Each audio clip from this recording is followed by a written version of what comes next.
नमस्कार. मनाचे श्लोक पाहत आहोत आपण आणि मनाच्या श्लोक मधलं आपण आज 55 श्लोक पाहणार आहोत. 54 झालेले आहेत आपले. प्रथम श्लोक बघूयात. नसे मानसी नष्ट आशा दुराशा वसे अंतरी प्रेम पाशा पिपाशा ऋणी देव हा भक्ती भावे जयाचा जनी धन्य तो दास सर्वोत्तमाचा. जय जय रघुवीर समर्थ. किती आपल्या मनाला समर्थ शिकवण देतायत. ते सांगतायत की नसे मानसी नष्ट आशा दुराशा. मन कसं पाहिजे आहे पहिल्यांदा समजून घेऊ. मन स्वच्छ, निर्मळ, विकारी रहित आणि मानस सरोवरासारखे स्वच्छ असं निर्मळ मन असावं, असं त्यांचं पहिलं सांगणं आहे. आणि मग त्याच्यामध्ये त्यांनी सांगितलं की नसे मानसी नष्ट आशा दुराशा. दुराशा शब्द हा त्यांनी एवढा करता वापरलाय की नेहमी माणसाच्या समोर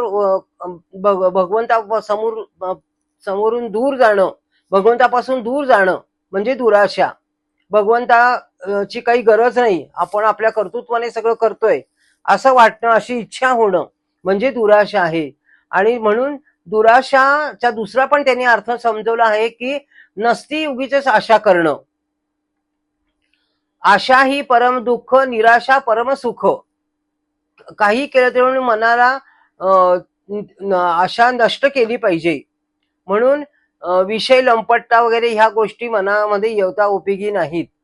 विकारी मन, उदाहरणार्थ रावणाच्या मनामध्ये सीतेविषयी उगीच कारण नसताना त्याचं मन अभिलाषा निर्माण झालं होतं.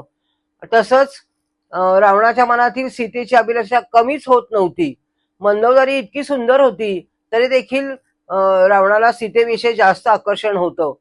म्हणून अशा तसंच धृतराष्ट्राला सुद्धा बघा, संपूर्ण इतका त्याला मोह होता की त्याच्या त्या मोहामुळे संपूर्ण कौरवांचा नाश झाला, नाही का. दुराशा म्हणजे इतकी, त्याचा अर्थच मुळे असा आहे की वाईट चिंतणं. दुसऱ्याविषयी उगीच काही नसताना वाईट चिंतो माणूस, तर त्याचा अर्थ असा आहे. म्हणून दुसऱ्याविषयी वाईट चिंतू नये. भक्त हा मनाने खरा कसा असला पाहिजे, स्वच्छ असला पाहिजे, तुसडा नको आहे. म्हणून वासुदेव सर्वमिती अशी जर त्याची भावना असेल तर त्याला सर्व छानच चांगलंच दिसेल. म्हणून बघा, ज्ञानेश्वर, तुकाराम, एकनाथ हे सगळ्यांकडे बघितलं आपण तर लक्षात येईल. एकनाथांच्या घरी भगवंतांनी पाणी भरलं होतं, म्हणजे किती त्यांची भक्ती श्रेष्ठ होती. त्यांची आशा, त्यांची विचारांची पद्धत, त्यांचं मनात असलेलं चिंतन. तुकारामांच्या बाबतीमध्ये तेच होतं, अवघाची संसार सुखाचा करीन.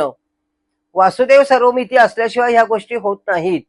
तसंच भगवंतांनी निस्वार्थपणे जे सेवा करणारे आहेत त्यांना सामर्थ्यशाली कसं बनवता येईल याचं उदाहरण आत्ताच आपण हनुमंतांचं उदाहरण बघितलं, त्याच्यामध्ये आहे. त्यांचं मन कसं असतं हनुमंतांचं.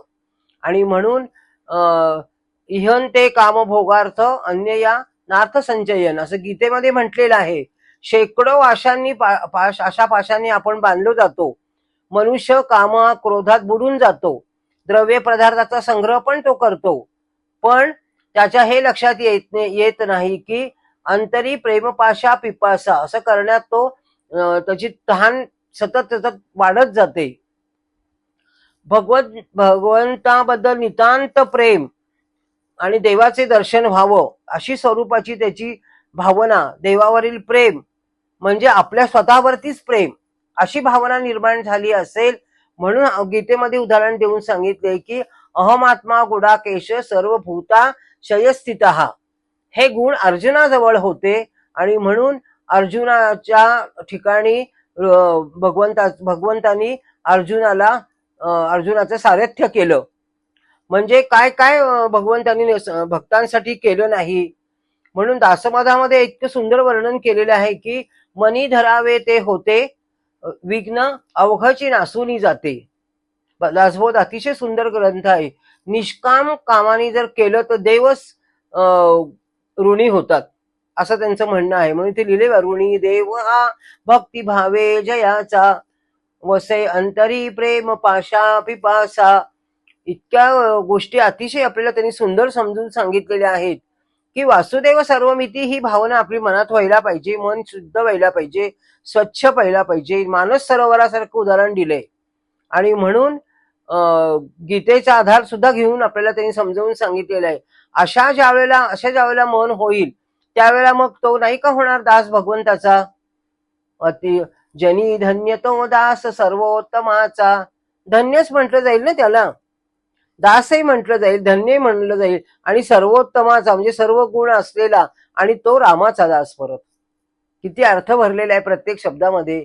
आणि म्हणून दुराशा फेकून द्या एकदम, समर्थ सांगतात.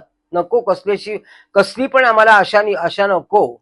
आणि जेव्हा असं होईल तेव्हा मन निर्मळ होईल आणि त्याच मनाला शिकवण द्यायची आहे.